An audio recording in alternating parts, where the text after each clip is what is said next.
Bienvenidos y bienvenidas, soy José González y hoy vamos a tomar un café con Aristóteles.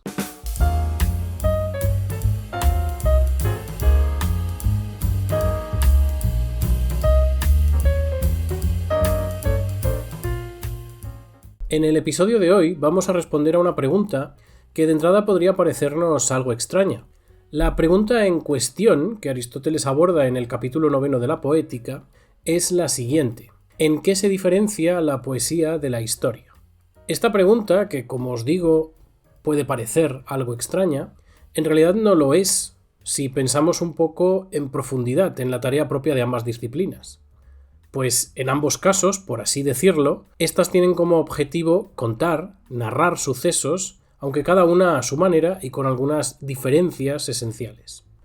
Primero de todo hay que recordar un pequeño matiz terminológico, y es que el sentido de nuestra palabra poesía puede llevarnos, como ya es habitual, a error. La poesía a la que se refiere Aristóteles es más bien lo que nosotros llamaríamos composición poética o composición artística, y concretamente dentro del ámbito de la literatura, y de una literatura acorde con su época, no necesariamente acorde con la nuestra. Estoy hablando, por ejemplo, del teatro griego o de las epopeyas. Pues bien, de ahí que la distinción entre poesía e historia tenga sentido y razón de ser.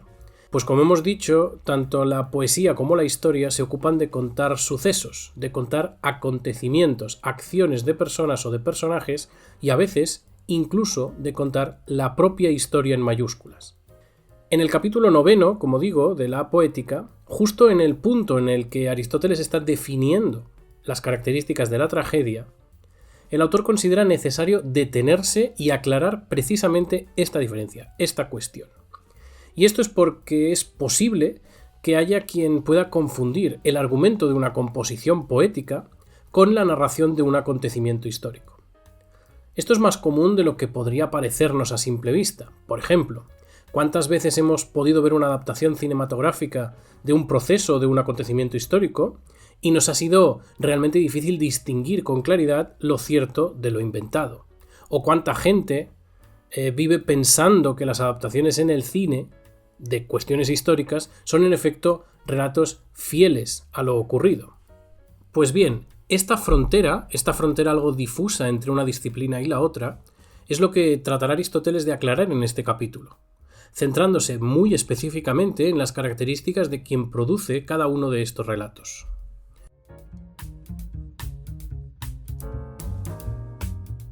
Aristóteles comienza el capítulo 9 de la Poética, exponiendo la cuestión fundamental que diferencia poesía e historia.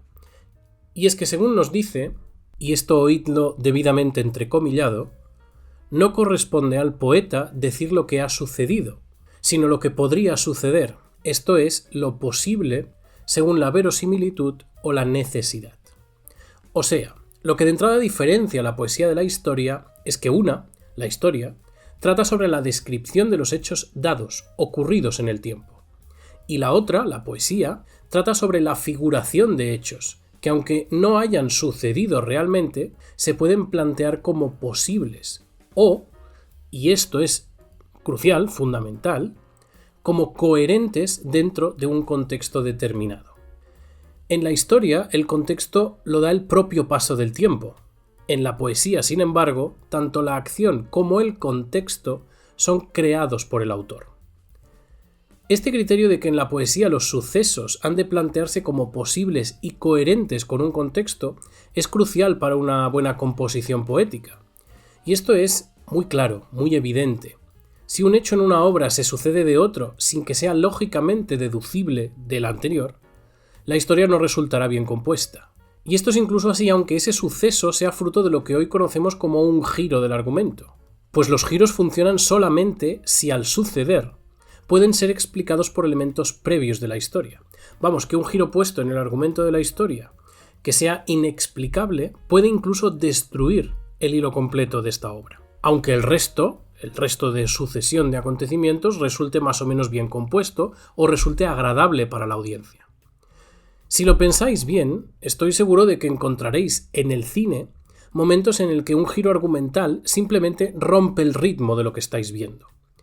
Es decir, no se entiende o no es coherente con la construcción de los personajes o con la construcción, con la sucesión de los hechos acontecidos. Lo habitual es que esa película la veamos con otros ojos a partir de este momento. Es decir, la juzguemos como peor, y no necesariamente como una mala película, pero sí como peor por el hecho de que tenga ese giro inexplicable. Pues esto es precisamente a lo que se refería Aristóteles aquí. Es a lo que se refería al postular este criterio de verosimilitud o coherencia en un contexto o con un contexto determinado. Un criterio que, como es obvio, pues no es necesario en la narración de la historia como disciplina científica. Que la clave de la diferencia se encuentre en esto refuerza una de las concepciones básicas de la teoría poética de Aristóteles.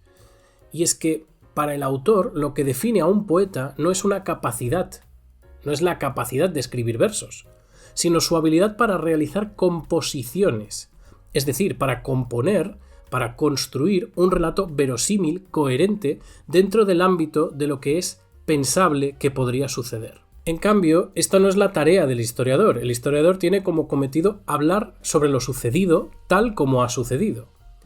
Hacer, como indica la etimología de la propia palabra, una lista de acontecimientos, de sucesos, con un ánimo más bien explicativo, analítico, científico.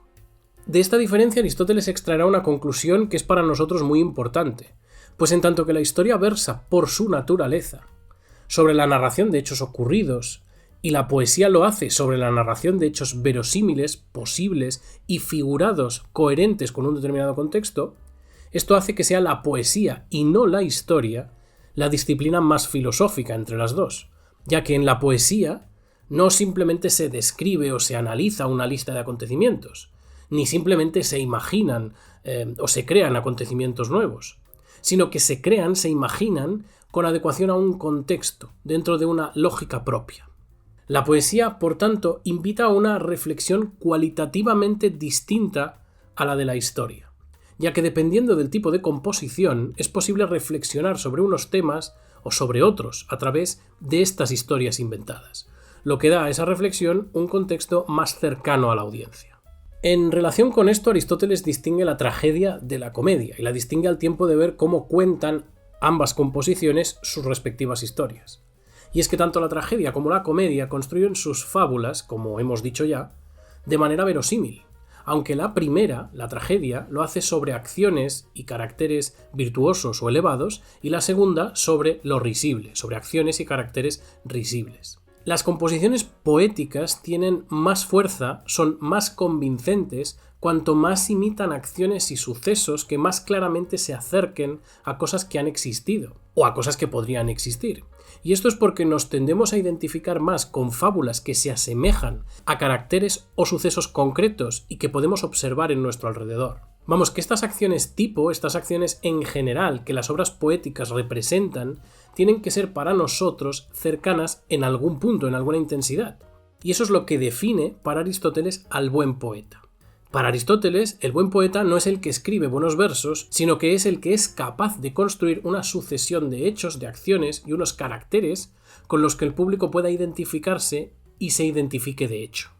Vamos que, y en definitiva, la buena poesía es aquella que, considerando una construcción verosímil de la fábula, y esto es, atendiendo a la necesidad o a la coherencia con el contexto de la cadena de hechos y acciones que se dan en la obra, es capaz de componer acciones o giros perfectamente explicables y que provocan en el espectador el proceso de la catarsis, ya que esos giros serán acciones o sucesos verosímiles pero inesperados. La historia, por su parte, no cuenta con esta función catártica, y eso implica que no está sometida ni a la creatividad ni a la composición del poeta. La historia trata sobre lo que es y tal y como es, y el buen historiador es precisamente el que es capaz de distinguir lo que sucede de lo que él quisiera que hubiera sucedido. La historia cuenta, científicamente, lo que ha acontecido en el pasado. La poesía, por su parte, cuenta cosas que podrían haber sucedido, pero que, independientemente de eso, independientemente de que hayan sucedido o no, son capaces de liberar las pasiones de la compasión y del temor en la audiencia.